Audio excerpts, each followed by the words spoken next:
très sincèrement, je garde de Tahiti un souvenir particulier. J'y reviens toujours avec beaucoup de plaisir. Merci pour le ministère féminin qui m'invite pour la 3e fois, n'est-ce pas? Et je suis très heureux de constater qu'il ne m'invite pas pour discuter des affaires de femmes, n'est-ce pas? Ce n'est pas tellement ma compétence, mais pour réfléchir aussi sur l'évangélisation, ça a été le cas durant ce week-end, et pour partager aussi, dans un cadre d'évangélisation aux différentes églises, quelques sujets. Je suis en effet évangéliste, mais j'ai aussi une autre vocation que j'appellerais bouche-trou. Je m'explique. Pour l'Union canadienne, je suis déjà à la retraite, j'ai 66 ans, mais la Fédération Nord a voulu que je continue encore dans ce domaine de l'évangélisation. Ils m'ont demandé de venir pour 2 ans et ils ont demandé de rester encore 2 ans, donc jusqu'en 2013. Et j'ai constaté qu'à chaque fois qu'il y a un pasteur invité quelque part qui, pour une raison quelconque, telle qu'un volcan en Islande, n'arrive pas, eh bien, on me téléphone pour me demander si je peux le remplacer. C'est dans ce sens que cette nouvelle vocation de roue de secours est aussi la mienne et je m'en réjouis dans la mesure où, si mon expérience peut servir, eh bien, que Dieu soit loué. Je suis heureux d'être ici à Roué. J'ai beaucoup de souvenirs dans cette église. Des prédications, des formations, une semaine dans le ministère des femmes, mais le dernier souvenir, c'est le mariage de David et de Théa, si je ne me trompe. Vis ta vie comme un match. Ce titre peut un petit peu vous bouleverser, mais parallèlement à l'évangélisation publique dans les églises, je dois aussi assurer aux 130, 2 fois par mois, un culte dit contemporain. Un service qui s'adresse à des gens qui ne sont pas forcément de l'église et qui n'ont aucun lien avec l'église. Ce public, on peut l'accrocher que par les choses qu'ils voient et qu'ils vivent. Un match, c'est un concept universel.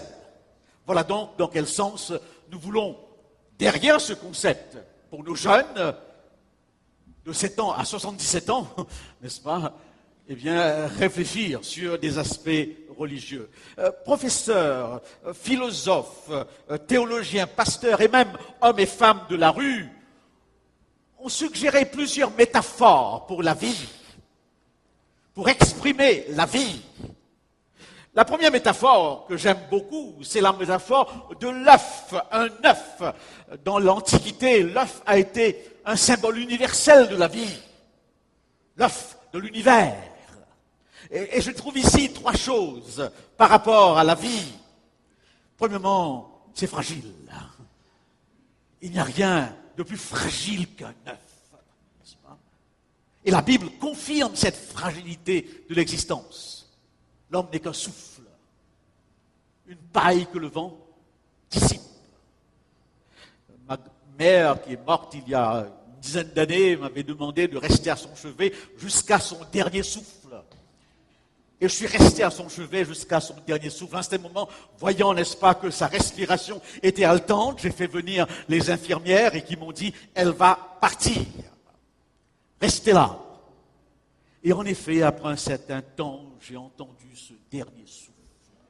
76 ans de vie qui part dans un souffle. La vie est fragile. Mais si vous prenez cet œuf du bon côté et que vous pressez de toutes vos forces, vous n'arriverez pas à la briser. La vie est solide si on la prend par le bon bout. Il ne faudrait pas l'oublier. Au dernier tremblement de terre d'Haïti, il y a un homme qui est resté 28 jours sous les débris. Et quand il est sorti, les journalistes lui ont demandé « Mais comment as-tu fait pour vivre autant, déshydraté presque ?» Il a donné une réponse que les journalistes n'ont pas bien compris, que je pense pouvoir comprendre. Il a dit « Un homme en blanc m'a apporté de l'eau. »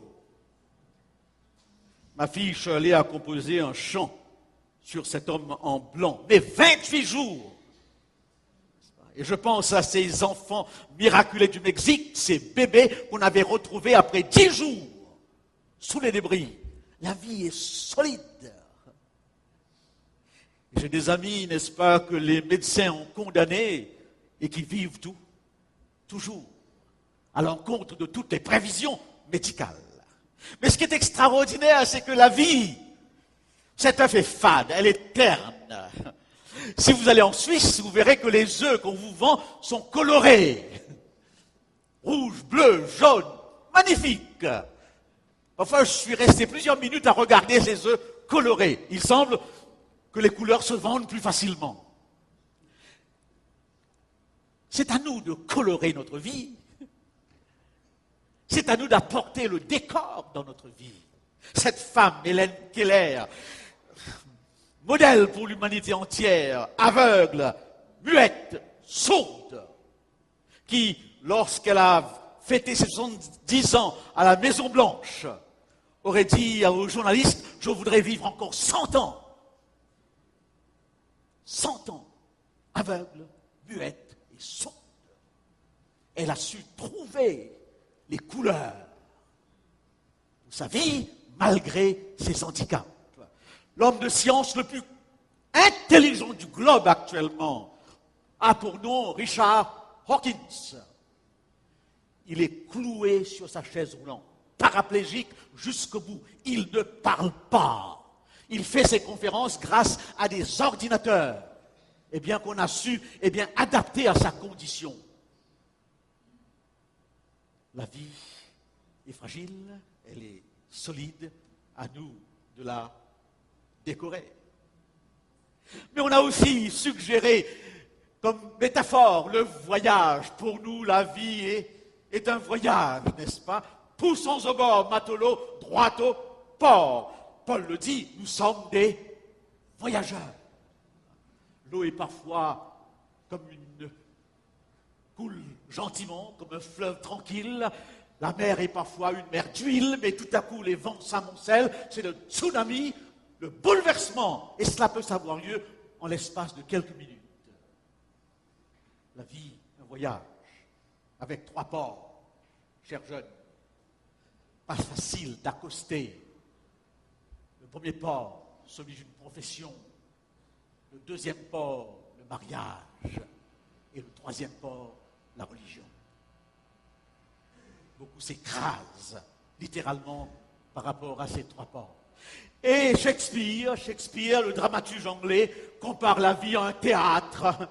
Le rideau se lève, le rideau se baisse, et chacun disparaît. On arrive, on joue son rôle, et ensuite on s'en va. Et parfois, le rideau ne se lève même pas, parce que l'homme n'a pas le temps de sortir du sein de sa mère, qu'il est déjà mort. Et parfois, il joue quelques scènes très rapidement, et le rideau tombe. Mais ce soir, nous chercherons quelques éléments, quelques réflexions dans le concept du match. J'aime l'apôtre Paul parce que j'ai l'impression que c'était un sportif, l'apôtre Paul. Il emploie plusieurs versets qui se comprennent dans les stades. Combattez, courez, rejetez tout fardeau. Ce sont des versets qui se comprennent que si on sait ce qui se passe dans les arènes et dans les stades. Des coureurs, les meilleurs, avaient des fardeaux sur leurs épaules. Et à un certain moment, on leur permettait de se débarrasser de ces fardeaux afin de pouvoir courir de toute leur force. Alors Paul prend cette image et il dit, rejetez tous les fardeaux. Au moment où on est tout près du but. Mais le match, j'aime le foot et vous comprenez pourquoi, je suis sensible à ce concept, un match de volleyball, n'est-ce pas? Un match de volleyball ou un match de rugby, un match de football, des matchs collectifs. Pourquoi collectif? Parce que la vie a une dimension collective. Au départ, c'est un jeu d'équipe familiale. Ensuite, c'est un jeu d'équipe amicale. scolaire, universitaire, si on va jusque-là. Ensuite, c'est un jeu, n'est-ce pas, un jeu d'équipe professionnel. Et finalement, c'est aussi un jeu d'équipe d'église. Savoir jouer en équipe, gérer ses relations dans l'équipe. Les incidences sont importantes pour la vie. Eh bien oui, le football, je me lève à 4 heures du matin sans difficulté pour voir un match entre le Brésil et la France, ça ne me dérange pas. C'est tellement excitant, n'est-ce pas? Tellement enthousiasmant. Et parfois c'est terne, parfois c'est fade, lorsqu'on n'a pas l'impression que les équipes s'engagent. Les Américains, oui, c'est une idée américaine, n'est-ce pas? Eh bien, voulaient à tout prix, lorsque la Coupe du Monde a eu lieu dans leur pays, ils avaient demandé si on ne pouvait pas agrandir les poteaux, si on ne pouvait pas annuler les hors-jeux, parce qu'ils ne peuvent pas s'imaginer un match de 90 minutes sans aucun but. Oui, ils voulaient faciliter l'excitation des buts, comme c'est le cas dans le basketball. Eh bien oui, le match. Quels sont les points communs? Premier point commun avec un match, le premier point commun, n'est-ce pas, c'est que un match, c'est une expérience émotionnelle. Un match, c'est une expérience émotionnelle intense. Un match, surtout de football, au niveau local, régional, mais mondial, est une vitrine existentielle, est une vitrine sociale, une vitrine même politique, parce qu'on ne joue pas pour soi, on joue pour le pays. Et la politique s'y mêle. Et toutes les émotions de la vie, on le vit dans un match. Premièrement, la joie. La joie, n'est-ce pas? La joie de marquer un but, la joie de marquer un point, la joie de brandir la coupe. Et parfois, cette joie s'exprime d'une manière folle. Novak Djokovic, avec son équipe de tennis, gagne la Coupe du Monde. Et tout à coup, après le dernier point, on voit 3 personnes qui se présentent sur le court. Ce sont des coiffeurs. Et là, ils rasent la tête de tous ces tennismen. Parce qu'ils avaient dit, si nous gagnons, nous rasons la tête. La folie de la joie. La folie de la joie. Ah, Maradona, lui, par contre, eh bien, au Sud-Afrique, avait dit que si je gagne la Coupe du Monde, je cours tout nu dans les rues de Johannesburg. Heureusement qu'il ne l'a pas fait. Ça aurait été horrible. Là. Il est déjà gros et difforme. Il ne l'a pas fait, n'est-ce pas? La joie de la vie. J'aime bien la petite chanson que je vous ai enseignée plusieurs fois et que j'ai entendue, n'est-ce pas? Eh bien, au séminaire Féminège, quoi qu'il arrive, j'ai toujours le sourire, je prends la vie, l'ennui du bon côté, car je me dis qu'il peut arriver pire. Et cela suffit pour me mettre en gaieté. La tristesse, les larmes. C'est émouvant dans le stade lorsque ces joueurs fondent en larmes. J'étais ému de voir Gian, ce joueur ghanéen, n'est-ce pas, qui dans ce match contre l'Uruguay rate ce penalty qui aurait tout de suite, eh bien, envoyé pour la première fois de l'histoire une équipe africaine en demi-finale. Il rate ce penalty. Sans aucun doute, il va vivre avec cela toute sa vie. La tristesse, l'indifférence. Et pour cacher sa tristesse, parfois, ces joueurs diront, ce n'est pas la fin du monde, ce n'était qu'un match.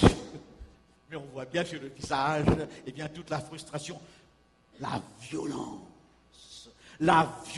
sur le stade, dans les stades, où une surveillance policière accrue est nécessaire. Zidane, l'homme calme, le footballeur exemplaire, qui perd la boule, qui pète les plombs. C'est un spectacle terrible. Comment Zidane, ce coup de tête, n'est-ce pas, dans l'estomac de Materazzi, jusqu'à l'heure, il doit s'en souvenir, car aussitôt après, il a arrêté de jouer. La violence, l'agressivité. l'autre qu'il faut à tout prix abattre. Toutes ces émotions sont des émotions de la vie. Il m'arriverait même de pouvoir vous démontrer que ces émotions ont parfois un caractère religieux, parce que ces émotions sont des émotions religieuses. À Wembley, on appelle un temple, on chante des cantiques, n'est-ce pas, lorsqu'un match de football aura lieu. Tout ce qui se passait auparavant dans la cathédrale se passe maintenant dans les stades. Il y a une transposition dans les stades. Mais je voudrais vous faire une remarque importante, très très importante, chers jeunes, et c'est important pour vous de comprendre que toutes ces émotions, avec des proportions qu'il nous faut garder, Jésus les a éprouvées. Il a été joyeux. Il commence son ministère par la joie d'une noce à Cana. Une semaine de festivités. Vous vous rendez compte, le Christ, une semaine de joie. Et les mariages juifs sont des mariages où on se réjouit. Il pleure devant le tombeau de Lazare. Il pleure devant l'incrédulité du peuple. Il pleura. Voyant le peuple dans son désarroi, il dit, il eut compassion.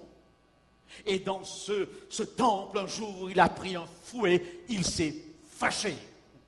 On n'arrive pas à nous imaginer le Christ fâché.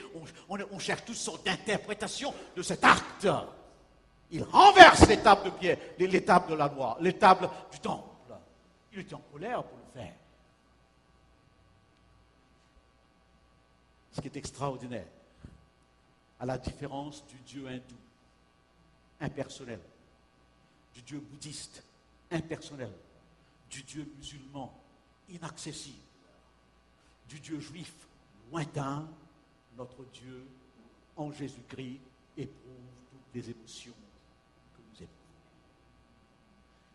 Si vous voulez savoir une des grandes différences entre la religion chrétienne et toutes les autres religions, c'est la seule religion au monde qui vous présente un Dieu si proche de vous, si proche de ce que vous ressentez. Dans le livre du prophète Osée, ce Dieu dit ceci: que ferais-je de toi, Éphraïm? Mon cœur est remué. J'ai du vague à l'âme à cause de toi. Voyez le Dieu qui pleure. Peut-être que ces larmes nous bouleverseraient davantage que le Dieu coup de fouet que nous regardons très souvent.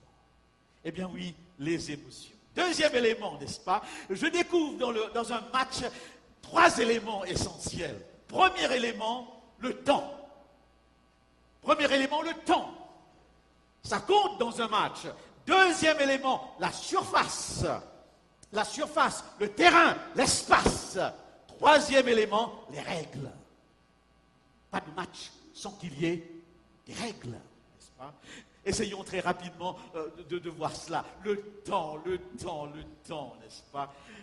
Quand on vient comme cela dans un pays qu'on a connu et qu'on revient après un certain temps, on voit un peu les effets du temps. On se regarde, n'est-ce pas? Oui, on m'a dit, t'as maigri, t'as fondu, n'est-ce pas? Mais personne n'a rien dit sur mes cheveux, je n'ai plus, n'est-ce pas? Heureusement, je vous remercie. De toute façon, c'est visible. Le temps. Et lorsque nous définissons le temps en tant que, d'une manière générale, dans la logique occidentale, eh bien, nous la définissons de manière abstraite. Nous regardons notre monde pour indiquer le temps, n'est-ce pas? Le temps. J'étais à Sydney et j'ai retrouvé des amis d'enfance et un soir, on était là et on a chanté « Le temps est loin de nos 20 ans ». C'est une belle chanson, « Le temps est loin de nos 20 ans ». Pas très adventiste sur les bords parce qu'il dit « Le temps est loin de nos 20 ans ». Des coups de poing, des coups de sang, n'est-ce pas?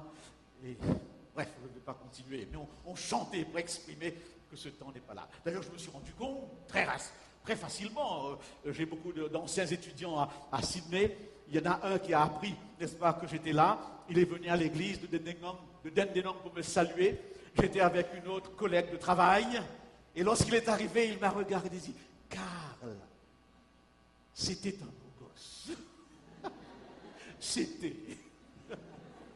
Je ne sais pas si j'ai rendu compte, n'est-ce pas? étonné. C'était une autre jeune fille que j'ai visitée, qui est mariée maintenant, qui est maman, et qui était une de mes élèves. Je savais qu'elle habitait l'endroit, je vais la voir. Est-ce qu'elle était peut-être un petit peu amoureuse de son prof il y a X temps de cela? Je ne sais pas. C'est fort probable, parce qu'avant de partir, elle m'a dit « J'aurais aimé avoir une photo. » Je lui dis « Pas de problème, mais une photo quand tu étais jeune. » J'ai pas osé dire « Mais pourquoi tu fais une photo quand j'étais jeune ?» Ça rappelle peut-être, c'est un souvenir, je ne sais pas, n'est-ce pas? Le temps, premier élément, première surface. Et j'aime cette définition africaine du temps. Une définition simple. Un jour, un blanc qui passe devant une hutte, il voit un Africain qui est en train, qui a les mains, n'est-ce pas, soutenant sa tête, en pleine réflexion. Il lui pose la question, que fais-tu? Et l'Africain répond, je fabrique du temps. Et il n'a pas compris.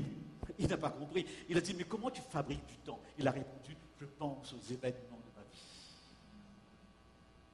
Dans la conception africaine, temps signifie événement. D'ailleurs, c'est pas faux. C'est pas faux. Si nous pensons au temps passé, nous pensons aux événements passés. Nous ne pouvons, lorsque nous disons que le temps file, le temps passe, c'est par rapport aux événements. Le temps est court, le temps est long, c'est par rapport aux événements.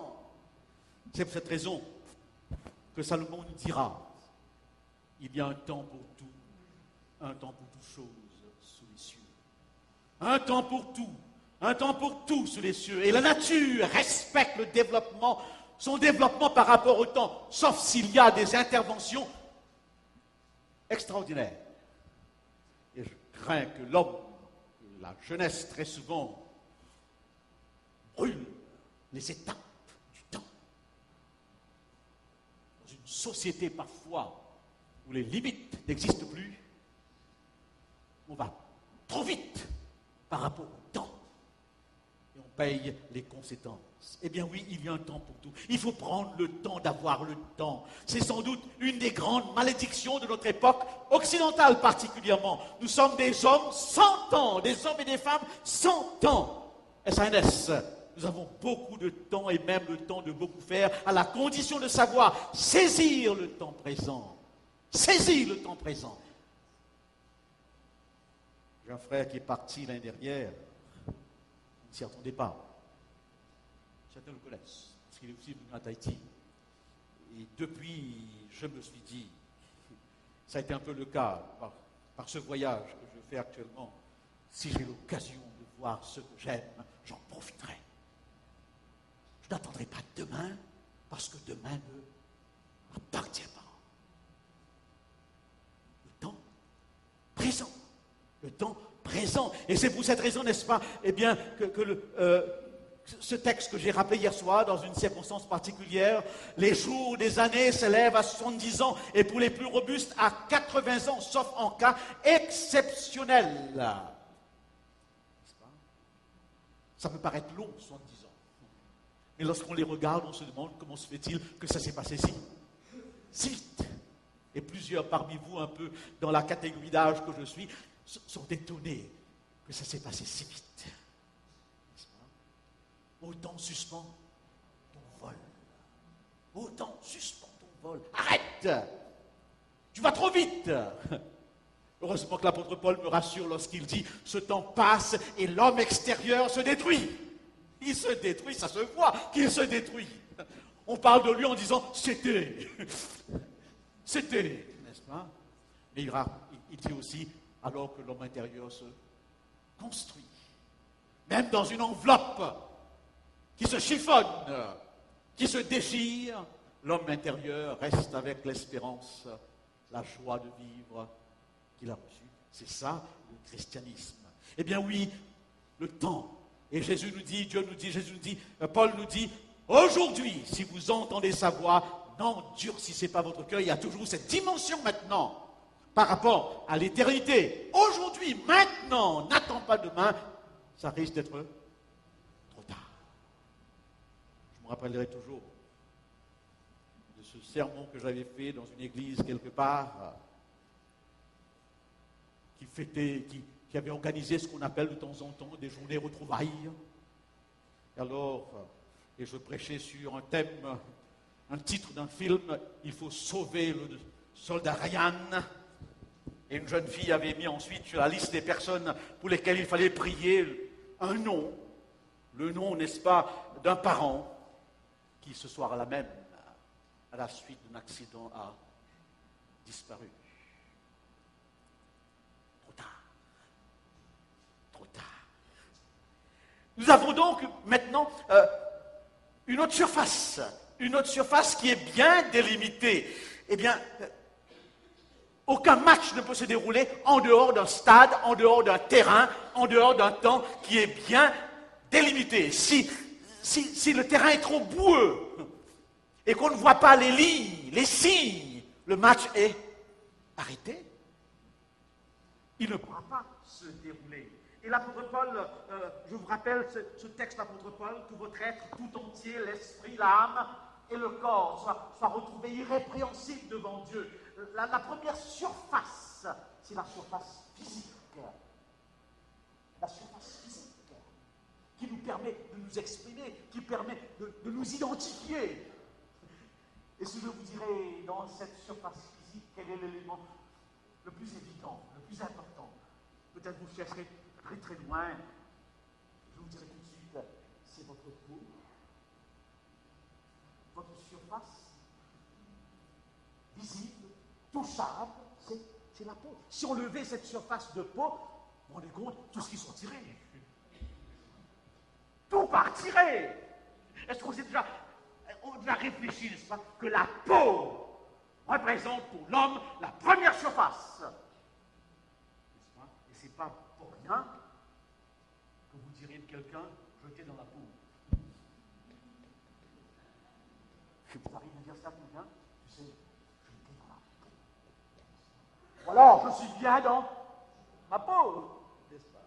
Je suis bien dans ma peau. Ou alors, j'ai les nerfs à fleur de peau. C'est par la peau que les contacts s'expriment, que l'intensité du contact s'exprime. Quelqu'un nous touche, on est mal à l'aise. De quel droit il m'a touché? De quel droit il m'a touché?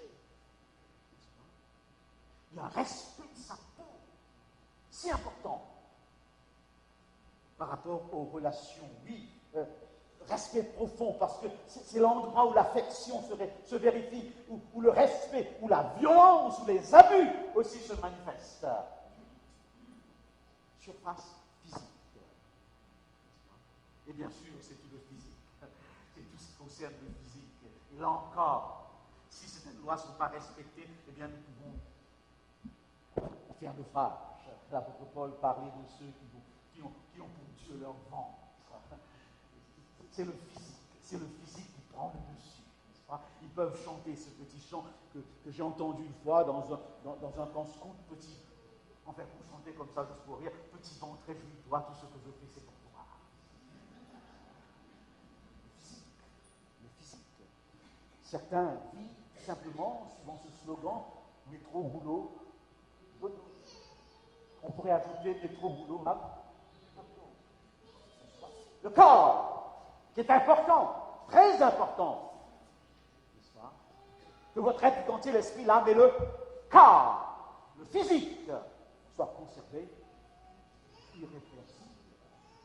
Et nous sommes dans une société où baignons dans une perdicité inimaginable par rapport au corps. Il faut savoir garder son corps sous contrôle. Eh bien oui, vous avez une autre surface que votre esprit.